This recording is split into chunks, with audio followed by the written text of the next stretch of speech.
Hello, everybody, and welcome to the ALS United Mid-Atlantic Goals podcast. I'm Tony Haya with ALS United Mid-Atlantic, and if you've listened to this podcast in the past, whether on YouTube or other podcasting channels, you know that we've talked with people from a wide variety of ALS perspectives, from those living with ALS, those who've lost someone to ALS, personal caregivers, people who've been involved in our ALS United walks, other people from the ALS United community around the country.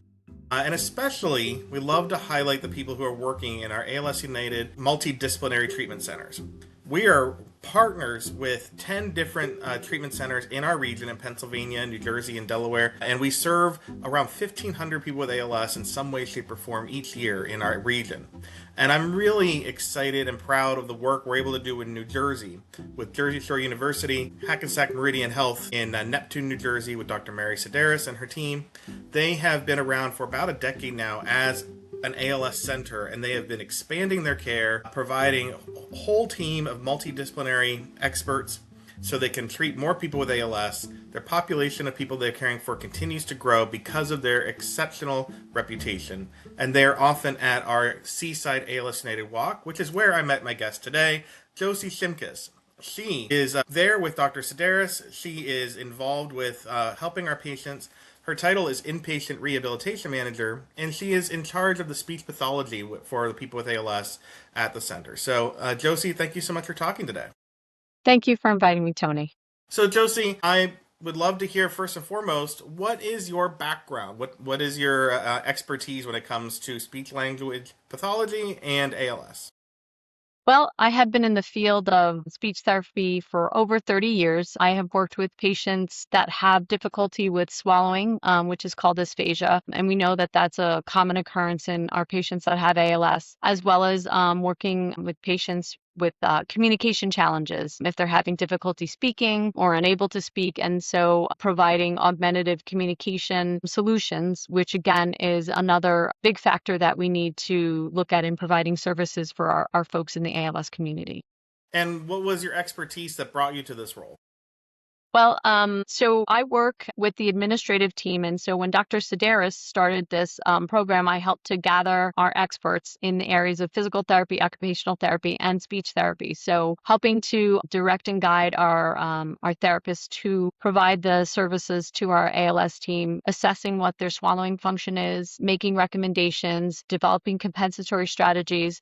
But the other piece is helping with the patients who have communication challenges. So those patients who are having difficulty with their speech being clear or not having the breath support to be able to communicate. So providing and bringing augmentative communication solutions to that patient population. So I have worked with our ALS team to help to write a grant to get to start a loaner closet for some of our patients so that we have devices that are available for the patients as they're waiting to get their permanent devices. Yeah, and when you were working on building this team with Dr. Sedaris, and she's bringing in experts, what's that conversation like? Not in terms of just how are you sitting around talking about it, but a multidisciplinary center can have different expertise. Why was this so important to have to make that center at Hackensack Meridian Health so special? So the idea of a multidisciplinary clinic, I think I've referenced this once before. It's sort of like a one-stop shop. We know that our patients with ALS have a lot of challenges in just getting out the door, getting to appointments. So here, when you have this multidisciplinary clinic model, the patients are able to come to one location and they're able to see 4 or 5, 6 different providers in the same visit, so that they're seeing a physician, they're seeing a nurse, they're seeing a respiratory therapist, a physical therapist, occupational therapist, speech therapist, communication specialist that can provide them with augmentative communication solutions, and a dietitian. Sometimes there's a social worker as well that's able to support them. So they're able to get all of those services in that one visit. And then it prevents them from having to get out of the house 5 or 6 different times to make all of these different visits happen. Yeah, and now you can talk with others at the team. You mentioned swallowing because speech is not just about how you and I talk, right? What are the aspects of speech that you bring to the team that your expertise helps with the overall treatment plan? So that's a really good question. I think when people hear the word speech therapist, they think that we're really only talking about how someone is able to communicate. And that is a big piece of what we do. But the swallowing aspect, as you know, when anybody has a neurological or neuromuscular illness, it impacts the way the muscles work. And so a person with ALS not only can have difficulty with chewing up the food and swallowing it, but then being able to prevent aspiration or food or liquid from getting down the wrong pipe. So we're looking at how they're able to go through the mechanics of their swallowing to be able to eat, but also the safety aspect of their swallowing so that the food and liquid is not getting down the wrong pipe and then causing them to have pneumonia or potentially choke. So, is that something as a general speech language pathologist? Is that something that anyone in your field would be thinking about? Or is it something that you've come to understand more because you're working with people with ALS? I wouldn't say that everybody in the general community as a speech language pathologist works with swallowing disorders, but it is something that we have specialized in. And our team in particular have gone to different conferences, done continuing education, belong to different network groups to try to find out what are some other things that we can do to prevent aspiration or to support the ALS community, patients with swallowing problems. For example, we started doing measures with a certain device called the IOPE, and it's a prognostic indicator that helps us to determine severity of swallowing sometimes or how the swallowing is progressing if it's going downhill. So we kind of focus our interests and our study for this particular population so that we can serve them the best and give them the best recommendations for safe and successful swallowing. Now, I know a number of people with ALS who have gone to this center. They have great things to say. So, for example, if my friend Tom went to a clinic visit in January and then he came back 3 or 6 months later, are you looking for certain signs that you could tell the rest of the team, oh, his speaking is still just as good, or it's a little bit slow here, or what kind of things might you bring up to let them know about what to be on alert for? So that's one of the benefits of having this multidisciplinary team because we have a nurse who makes sure that he's checking in with the patients. So sometimes before the patients have come in for their visit, he's sort of looking at some of the things that have changed from their prior visit. And then maybe if PT or OT went in to see your friend Tom before I got there, they might say, hey, last time he came in to visit us, his speech was so much more clear, and now I'm really having a hard time understanding. So we are looking at different like metrics. We're trying to take some objective data to try to be able to assess if there is a progression of the illness or if they're able to, if we're able to maintain the same function. You mentioned data. There's so much that you probably know now versus when you first started years ago working with the ALS population and working on these issues with them. Are there things that you know today, maybe new science or just from your experience, that have improved your knowledge and so you could be a better at your job? Oh, that's a really good question. So moving over to the augmentative side, the communication side, we have learned a lot of things. We are continuing to learn as much as we can in terms of assessing swallowing. And we have other tools like we can use something called a fiber endoscopic evaluation of swallowing where, if we were really concerned with someone swallowing, we could perform this procedure right there during the office visit. So we have technology that we're able to provide for swallowing. But where we've seen a lot of great advances is in the communication aspect and augmentative communication. We've learned that there are different devices or different ways that we can utilize technology.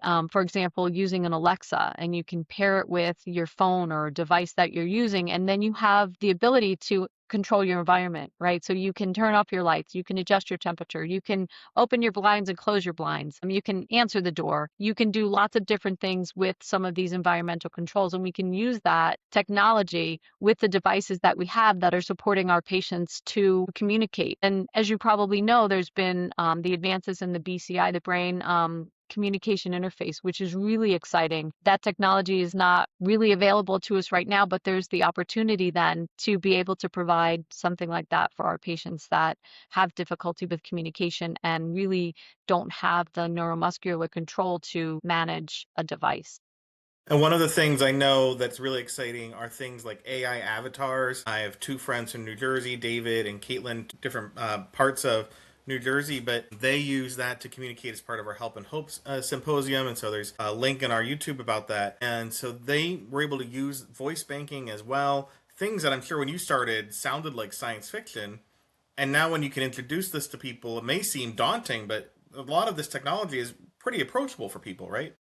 Absolutely. And what they've done with voice banking, which is really exciting. So, as you know, sometimes when someone comes upon this diagnosis, it's really a challenge to accept the implications, right? It's a terrible disease, and it's hard to help somebody to understand that if we do these things today, it will help you 6 months from now, because they're still kind of struggling with the implications of what that means. And voice banking is one of the things that we have strongly encouraged people to do while they still have good clarity and intelligibility with their speech. But people often haven't wanted to do it. And so then 6 months down the road, when they have more dysarthria or more difficulty being understood, they now want a voice bank, because when you use some of these devices, you want to hear your own voice. And it was really a challenge. So there's some technology that has allowed us to take recordings from old voice messages and then extrapolate from there to maintain the person's prior level of speech. They're even able to take some of that speech that may have become a little bit more slurred or difficult to understand, and they can sort of walk it back with some technology to make it more clear, because people want to hear their own voices coming out of a device. So that technology also has grown leaps and bounds. So it's great for patients. And it's amazing. I'm thinking of Stephen Hawking, right? He had ALS and he had the computer voice, and that's so common for people. And now that might be a relic of the past. It might be that from this point on, it's more normal to continue having a voice that is yours or similar to it, because it's going to be easier and easier to do it in the future, right?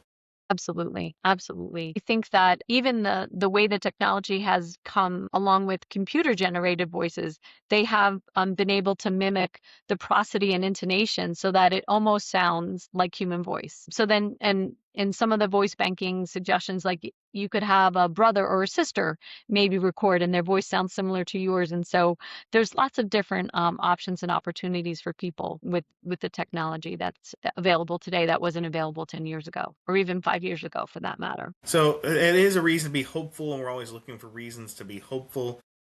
I imagine that from your experience working with people with ALS, because it's such a devastating disease, you're looking for reasons to be hopeful. Is technology what kind of helped drive that? Yeah, absolutely. I think that when I let's say we go to the clinic, and sometimes people come to us and they're a little bit more advanced in their disease. What I feel very very strongly about, and it's one of the things that some of the thought that went into building our loaner closet, is that people should have the ability to communicate their basic needs. Even something as simple as being able to call for help. Having a little call bell, and depending upon what they're able to do, if they're only able to move their head, maybe we position it in the bed so that they can hit the call bell with their head, or if they can pull their knee over and hit it on the side of the bed. And so I think being able to give people back a piece of functional independence is what I feel like helps to give them hope, and their caregivers to give them hope. I feel like that's the thing that really drives us, that we can, that we have hope for the future, that we have a hope for the cure. We have hope for technology that's going to continue to help our patients. And so giving them a piece back, that's what we try to do. That, communication is really important. And I think being able to communicate some of those basic needs gives people back a piece of themselves. And I think that helps to build their hope. I'm looking behind you because you have those signs on the wall that say things like ask for help. And a lot of people struggle with asking for help at any point. And I think sometimes if you have a disease like ALS, you want to be independent. But how important is it for people with ALS or any disease or their caregivers to be willing to ask for help so that they can, navigate this world in a better way? That's a really, really, really good question. A lot of layers to unwrap there, I think. But I would say that part of it has to do with accepting kind of what your limitations are. And it's a challenge. I think, when we see patients, again, if it's from looking at swallowing and saying, hey, you're aspirating your food, so we need to maybe get you supplemental feeding, like a feeding tube or something, and that's going to help keep you healthy. It's about being able to accept the ramifications of the disease. Or if it's someone from a communication standpoint, you mentioned Stephen Hawkins, right? Nobody wants to have that big box with the computer voice. They don't want to see that at the beginning of the disease process, because that means further down the road, that's what I might be like. And so I think that what we try to do is present options to people early on and say, these are the things that can help you, and we're here to help you. And I think it's all part of an acceptance process, a grieving process. And I think the more that we as providers and caregivers are able to educate and explain to people that this is the process, and these things, these supports that we have in place, they're good things. They're going to help you. And in order to be able to access them, you have to ask for help, and we're here to help you. And I think that's part of the process of like acceptance of the disease, both for the patient and the caregiver. And it's hard for us as providers. We see somebody and they come in and they're walking and they're doing well and they just have a new diagnosis. And then we see them further down the road and sometimes they're deteriorating, and it's hard for us to watch that process. But I think that it's important from the beginning to educate and helping people to understand that it's not a sign of weakness, but it's a sign of strength to be able to ask for help. And you're able then to do the things that you want to do. If you don't ask for someone to help you open that milk carton, you're not going to be able to drink that milk. Yeah. I really appreciate what you said about how at the clinic you will see someone and it's early in their diagnosis, and you might see them 3 or 6 months later and the situation could have drastically changed. Maybe it didn't, but I feel that a lot when I go to events and I may have seen someone for the first time in 6 months or a year. And, we get really attached to seeing people at these. I look forward to seeing this person at the walk or at the Phillies game. And so I hope that you and your team with Dr. Sedaris, you're able to lean on each other and just be open about how tough that aspect of the personal aspect of this disease is to each other.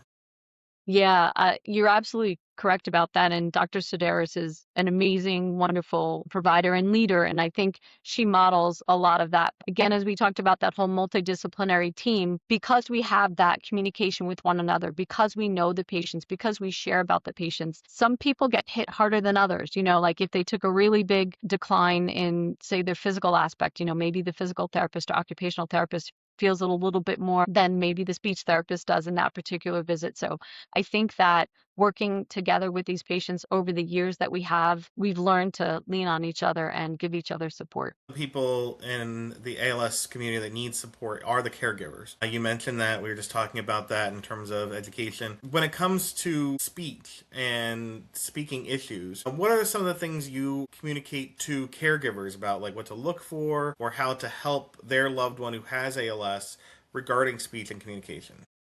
I think I always have said from the get-go, the most important thing is for a patient to be able to have a means to communicate distress. So if they're in the bed, and everybody's gone to bed, how is that patient, maybe they're on BiPAP at night or CPAP at night, and how is that patient able to tell us, I've got a mucus plug, or I'm feeling tight in my chest, I feel some distress. And so first and foremost, try to make sure that caregivers understand that they need to have a means for their loved one to be able to communicate distress. And then I think it's important for caregivers to understand that communication really is a reflection of who we are. Like you hear me, I talk really fast and I move really fast, and that's just my personality. And if I were to have to give up some aspect of that, it kind of changes who I am. And so I think it's important for caregivers to understand that communication is a piece of who we are. And when they see their loved one begin to lose aspects of their communication, it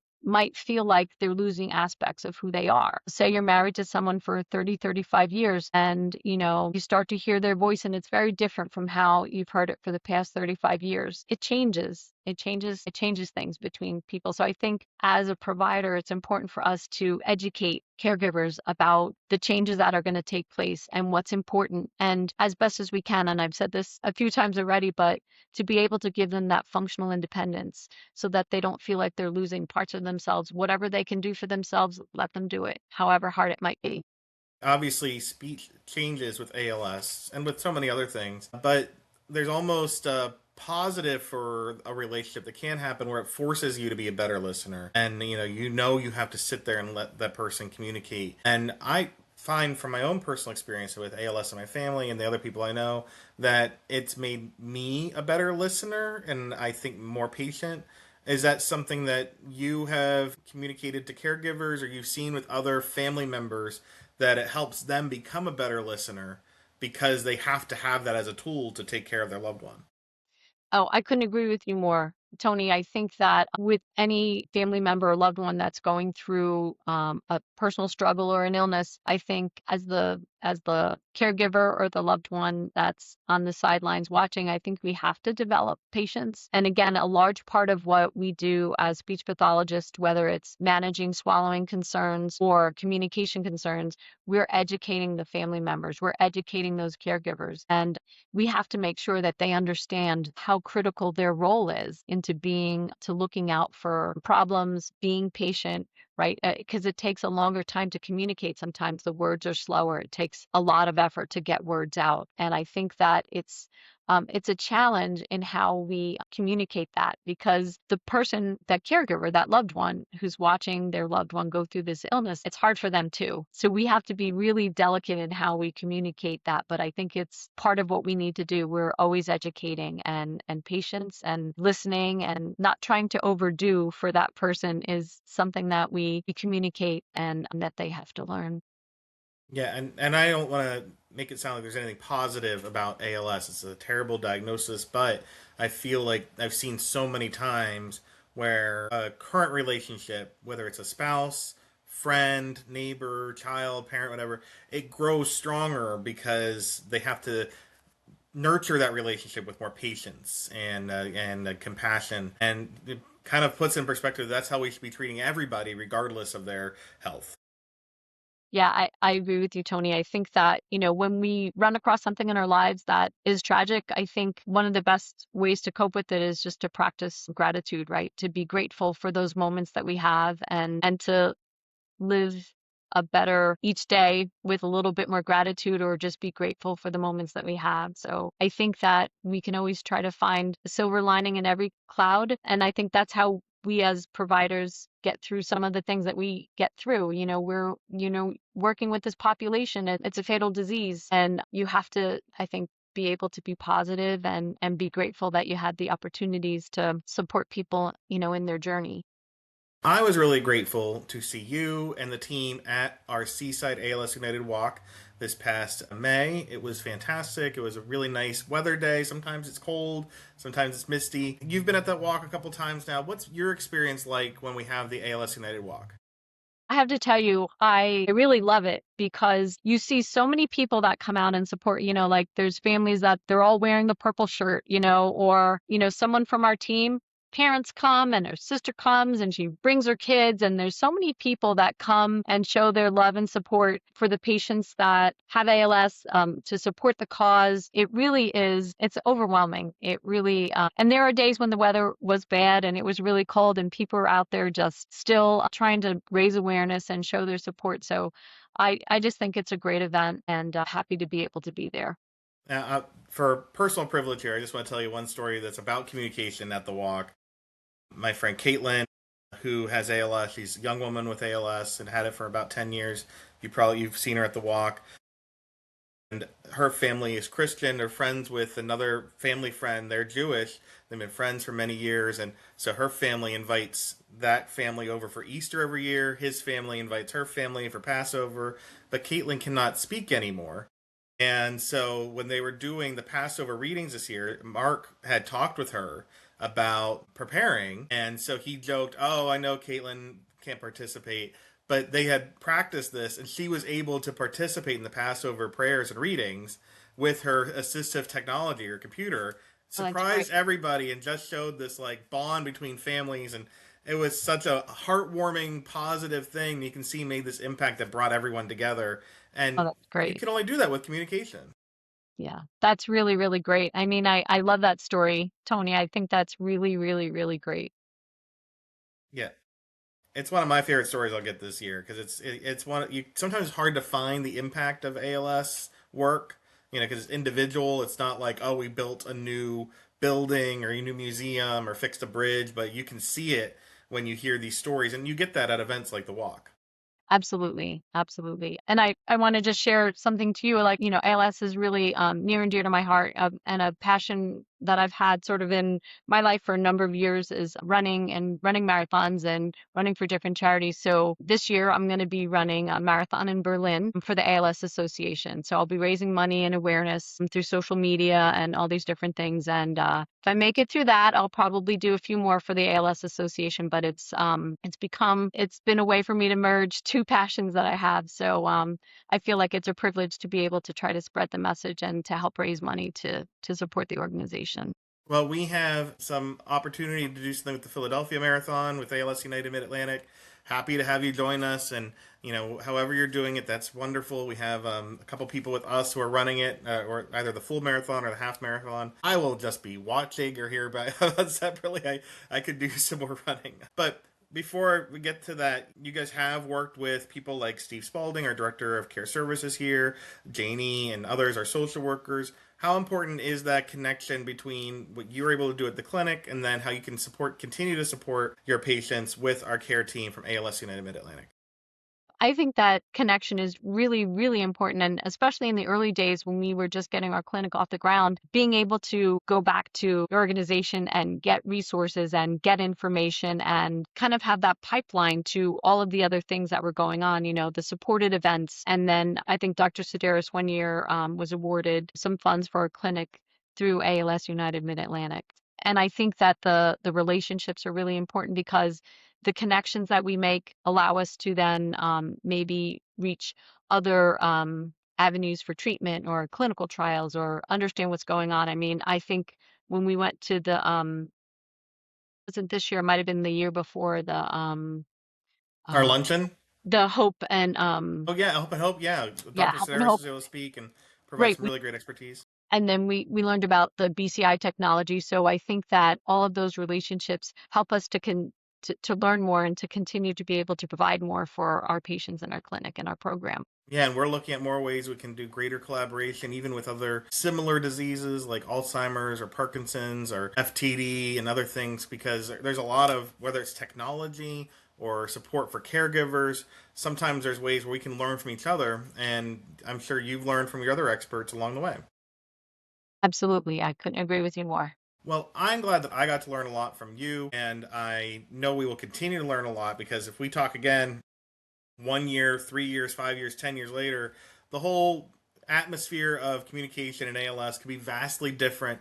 Maybe we'll be using holograms at that point. Who knows? But yeah, I appreciate you inviting me to speak to you about this, and I really do. I really appreciate the collaboration that, our team has with yours. Well, we'll continue that collaboration, and if you'd like to learn more about our work with Hackensack Meridian Health, Jersey Shore University Medical Center, and our work with other ALS treatment centers in our region, and how we support people with ALS through our care programs and research and advocacy, please visit our website at alsmidatlantic.org. I'm so glad I got to talk with my friend Josi Shimkus. She is an expert in these things, and she is not just an expert in terms of the science and the care, but as you can see here from our interview today, she's an expert in how to treat people with the compassion, respect, and decency they deserve.